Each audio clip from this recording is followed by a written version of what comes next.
Bonjour à toutes et à tous et bienvenue encore dans cette nouvelle vidéo Parole de foi.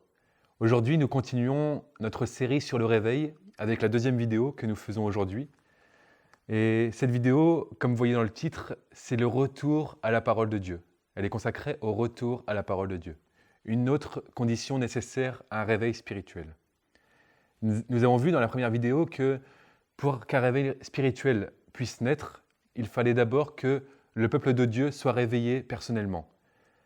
Alors nous voyons que vraiment nous puissions être réveillés chacun personnellement pour qu'un réveil se produise et que nous puissions être acteurs aussi de ce réveil. Maintenant, je vous invite à reprendre l'exemple du roi Josias. Et nous avons vu quelle était la décadence du peuple d'Israël à ce moment-là et vraiment comment ils étaient éloignés de Dieu. Et c'est dans ce contexte-là que Josias est au pouvoir. Et voici ce qu'il nous est dit de lui dans 2 Rois au chapitre 22. C'est vraiment la description qui nous est faite de Josias dès qu'il arrive au pouvoir. Enfin, c'est la description qui nous est faite de lui. Il nous est dit qu'il fit ce qui est droit aux yeux de l'Éternel et il marcha dans toute la voie de David son père. Il ne s'en détourna ni à droite ni à gauche. Vous voyez déjà, il était comme prêt déjà à vivre ce qu'il allait vivre. Il était déjà tout disponible pour Dieu parce qu'il fit ce qui est droit aux yeux de l'Éternel. Déjà, sa vie était agréable à Dieu. C'est vraiment une belle description qui nous est faite de Josias. Et nous devons aussi veiller à nous-mêmes pour que cette description, on puisse la faire de nous-mêmes. Et là, nous voyons dans ce chapitre 22 du deuxième livre des rois, que Josias va entreprendre des travaux de reconstruction du temple. Et au milieu de ces travaux, le souverain sacrificateur qui est en place à ce moment-là, il va retrouver le livre de la loi dans les décombres. Et c'est là que nous voyons encore que ce que nous avons lu la dernière fois, eh bien ça se confirme parce que le livre de la loi, donc, qui sont les 5 premiers livres de la Bible pour nous, qui sont écrits par Moïse sous l'inspiration de Dieu, eh bien ce livre de la loi a été comme abandonné. Il était au milieu là des décombres de la reconstruction du temple. Et le souverain sacrificateur va venir devant le roi Josias et il va lui lire les paroles de ce livre. Et on voit la réaction du roi Josias, il déchire ses vêtements et il était comme indigné. Il s'est indigné que la parole de Dieu a été abandonnée. Il va prendre vraiment conscience encore plus du péché du peuple de Dieu qui avait abandonné la parole de Dieu. Parce qu'il dit au chapitre 22, toujours au verset 13, « Grande est la colère de l'Éternel qui s'est enflammée contre nous, parce que nos pères n'ont point obéi aux paroles de ce livre, et n'ont point mis en pratique tout ce qui est prescrit. » Vous voyez, le roi Josias voit que la parole de Dieu a été abandonnée, et que tout ce qui a été dit dans cette parole, eh bien, a été abandonné aussi parce que le peuple de Dieu préférait aussi faire ce que le monde faisait que obéir à la parole de Dieu. Le roi Josias va vraiment revenir aussi à Dieu tout entièrement et il va faire une série de réformes, comme nous le voyons dans ce livre, pour détruire tout ce qui est contraire à la parole de Dieu, mais aussi pour qu'elle soit observée et mise en pratique. Il va la remettre au centre de toute chose. Et on voit le témoignage qui nous est laissé au chapitre 23 et au verset 25, toujours du deuxième livre de Rois.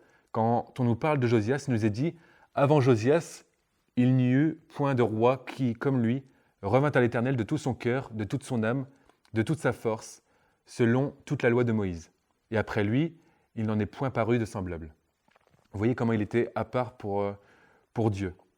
Ce témoignage de Josias vient nous montrer combien il est important de revenir à Dieu, de tout son cœur, de toute son âme, de toute sa force. Et ce que le Seigneur désire, c'est vraiment un retour à sa parole. C'est une autre condition pour un réveil, parce que si nous voulons répandre la parole de Dieu, si nous voulons pouvoir parler de Dieu, eh bien il faut d'abord la mettre en pratique nous-mêmes et l'observer, parce que si nous parlons des choses que nous ne faisons pas nous-mêmes, eh bien ça perd tout son intérêt. La parole de Dieu doit être vraiment celle qui fasse autorité dans nos vies. C'est un des blocages pour le réveil, de se laisser emporter par les paroles qui nous plaisent plutôt que celles de Dieu.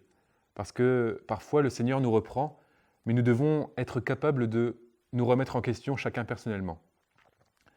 Le Seigneur désire que chacun de nous, que nos églises, puissent revenir à la parole de Dieu pleinement, si ce n'est pas déjà le cas en tout cas. Parce qu'il faut que la parole de Dieu soit au centre de nos assemblées et que par elle, nous puissions vérifier toutes choses. Nous voyons dans l'histoire que parfois la Bible a été mise au second niveau. Et certains y mettaient parfois la prophétie au-dessus, comme une autorité supérieure. Pourtant, c'est tout le contraire qui doit être fait. C'est la parole de Dieu comme source, et nous devons tout vérifier par elle. La Bible doit être vraiment notre base en toutes choses. Elle doit être au centre de notre vie. Et pour qu'un réveil puisse se produire, nous devons enseigner avant tout ce que Dieu a dit. Et nous devons retenir nous-mêmes ces enseignements pour notre vie. La Bible est notre seule source et elle nous permet de connaître aussi l'auteur de ce livre qui est Dieu. Si nous voulons vraiment qu'il y ait un réveil, nous devons vraiment mettre cette parole de Dieu au centre de nos vies personnellement, dans notre quotidien, qu'elle puisse avoir cette place tout entière, que nous puissions la mettre en pratique et l'observer, mais aussi pour qu'un réveil dure dans le temps, parce que quand un réveil se produit, eh bien, il y a des expériences qui sont faites avec le Seigneur, mais les générations suivantes, au fur et à mesure, elles vont se refroidir parce qu'elles n'ont pas fait les mêmes expériences. Et c'est pour cela que la même source doit revenir, et à chaque fois, le peuple doit revenir à Dieu, doit revenir à la parole de Dieu seulement.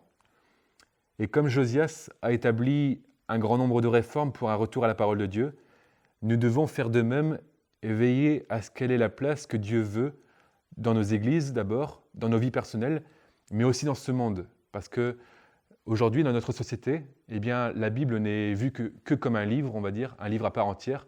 Pourtant, elle est bien plus qu'un livre et elle peut, comme nous dit l'Épître aux Hébreux au verset 4, la parole de Dieu est vivante et efficace, plus tranchante qu'une épée quelconque à deux tranchants, pénétrante jusqu'à partager âme et esprit, jointure et moelle.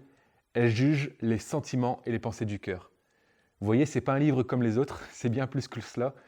Elle juge les sentiments et les pensées du cœur. Vous voyez, c'est vraiment cette œuvre qui est faite en nous. À la lecture de la parole de Dieu, notre vie change et nous avons vraiment Dieu qui nous parle à travers la Bible.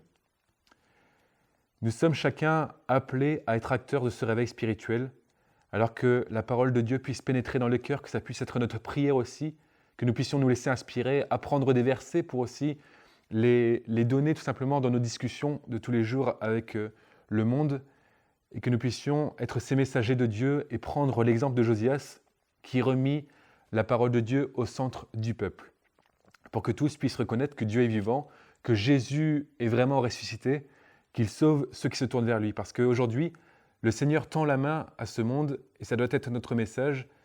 Ce monde a tout simplement à l'accepter, à prendre cette main que le Seigneur lui tend, et à revenir à Dieu, à vraiment changer de vie. Nous verrons dans une prochaine vidéo le rôle de la prière qui est aussi important pour tout réveil spirituel. D'ici là, je vous dis à bientôt et que le Seigneur vous bénisse.